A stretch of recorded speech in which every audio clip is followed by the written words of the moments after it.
one of the things parents tell me a lot is, so are you saying I'm a bad parent?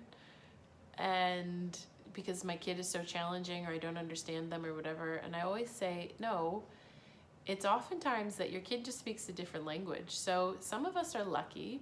So I speak English.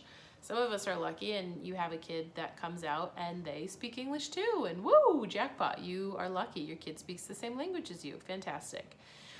Some of us have the first kid come out where they speak English and you're like, I'm an amazing parent because my kid is awesome and they, do everything they're supposed to do and blah, blah, blah. When in reality, it's just that they're the same as you and you speak the same language, so you find it a lot easier to parent them.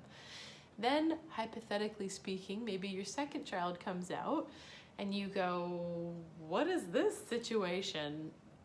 Maybe I'm a bad parent because I don't know how to manage you and I don't know how to control you, and why do you not just comply and be obedient like your sibling? Why are you so challenging, and why do you not do as you're told? And this doesn't make any sense.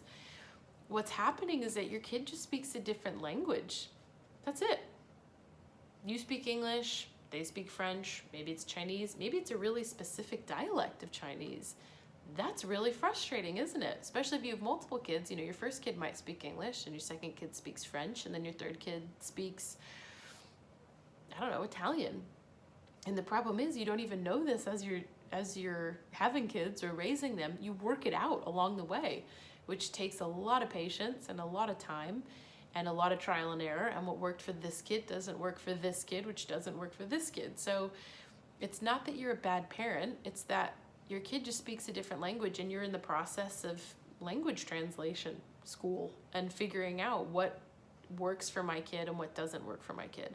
So motivation, like extrinsic motivation, like star charts and sticker charts and that kind of thing, and rewards based. Some kids eat that shit up. Some kids, no, they want nothing to do with it. A pat on the back or a high five or a real excited, amazing, that means way more to them than a sticker or a prize or, something like that. So I think it's not a question of, am I a bad parent? It's, what language does my kid speak? How do I figure out what language my kid speaks? And it's a bit of a journey. It's a bit of a process. And I wish that I could say to you, it's super straightforward to figure out what language your kid speaks, but unfortunately it's not. And the quicker you figure that out, the better. But I guess what I'm trying to drill home is, it's not your fault. You're not doing anything wrong. You just haven't worked out the language yet. And so the next question then obvious is, well, how do I figure out what language they speak? And that's a longer post, which I'll probably have to do another video for, but essentially it's figuring out, connecting to them is the quick answer. Connecting to them, identifying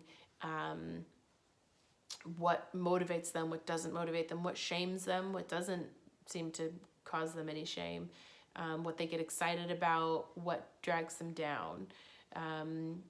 Just knowing your child and connecting with them to understand them. But again, it takes time. And also I think identifying their lagging skills, identifying where they just don't have that frustration tolerance or ability to transition to different activities or different things, identifying their lagging skills. So if you can identify where they're struggling and then step back and kind of pick it apart and see if there's a way that you can change something or do, bath before dinner or change something a little bit, it might help you to figure out, okay. And then once I figured out that his real issue is frustration tolerance, then we just worked on doing frustration tolerance building exercises at home to kind of build that muscle of frustration tolerance. And then once he built his frustration tolerance, he could handle more whenever we played Monopoly and he lost, or for example.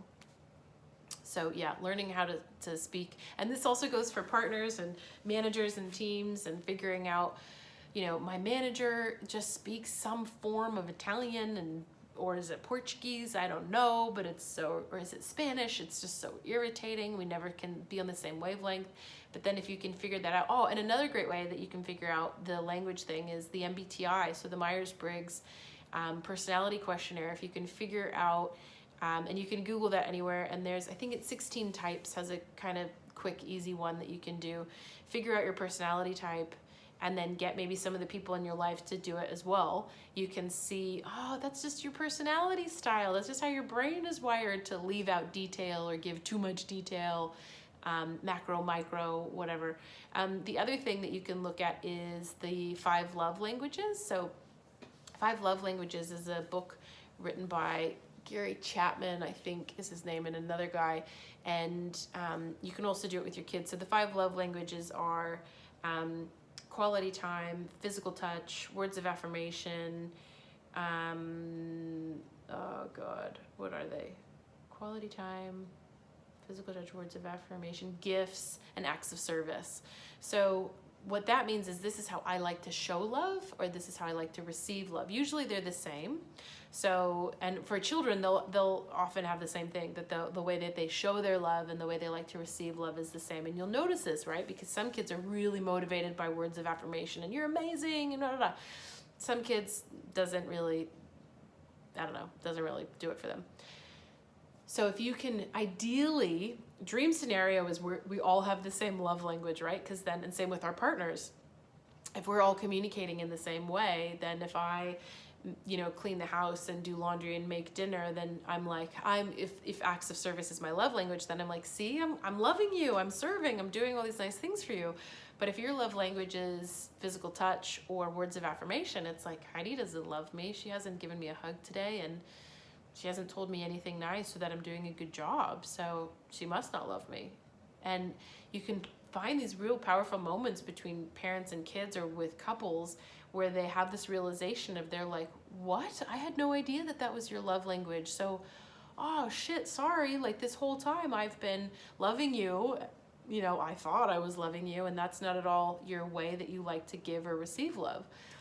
So once you can figure that out, that can often help as well to figure out what their language is. My kid, my first kid's Italian.